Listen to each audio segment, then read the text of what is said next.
Hi friends, ఈరోజు మనం Christmas పండుగకు సంబంధించిన ఒక అందమైన కథ గురించి మాట్లాడుకుందాం. ఒకప్పుడు ఫ్లాబో అనే ఓ బాలుడు ఉండేవాడు. అతని కుటుంబం చాలా పేదగా ఉండేది. ప్రతి సంవత్సరం డిసెంబర్ 25న క్రిస్మస్ పండుగను చాలా గ్రాండ్గా జరుపుకుంటారు. ఆ రోజు బహుమతులు ఇచ్చి శుభాకాంక్షలు తెలపడం ఒక సాంప్రదాయం. ప్రతి సంవత్సరం లాగానే ఒక చర్చిలో క్రిస్మస్ వేడుకలు జరుగుతున్నాయి. ఫ్లాబోకి కూడా క్రీస్తుకి కానుక ఇవ్వాలని అనుకున్నాడు. కానీ అతని వద్ద బహుమతులు కొనడానికి డబ్బు లేదు.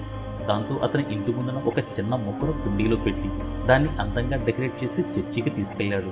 చర్చిలోకి వెళ్ళగానే అక్కడున్న వారందరూ ఈ చిన్ని మొక్కేనా నీ కానుక అని పెద్దగా నవ్వారు. కానీ ఫ్లాబో వారిని పట్టించుకోకుండా ఆ మొక్కను క్రీస్తు పాదాల వద్ద ఉంచారు. అందరూ చూస్తుండగానే ఆ చిన్ని మొక్క చాలా అందంగా మెరిసిపోయింది. చుట్టూ ఉన్న వారంతా దాన్ని చూసి ఆశ్చర్యపోయారు. ఇదంతా క్రీస్తు మహిమ అని వారందరూ అనుకున్నారు. అప్పుడే వారందరికీ ఒక విషయం అర్థమైంది. బహుమతి చిన్నదా పెద్దదా అనేది ముఖ్యం కాదు, దాన్ని ఇవ్వటానికి మంచి మనస్సు అవసరం. ఆ రోజు నుంచి క్రిస్మస్ ట్రీ ఒక సాంప్రదాయంగా మారింది. ఈ సాంప్రదాయం ఫ్లాబో చూపించిన ప్రేమకు, నిజమైన మనసుకు గుర్తుగా నిలిచిపోయింది. ఈ కథలో ఉన్న సందేశం ఏంటంటే, మనం ఏమి ఇస్తున్నామనేది ముఖ్యం కాదు, మంచి మనసుతో ఇస్తున్నామా లేదా అనేది ముఖ్యం. నిజమేనా? మీరేమంటారు?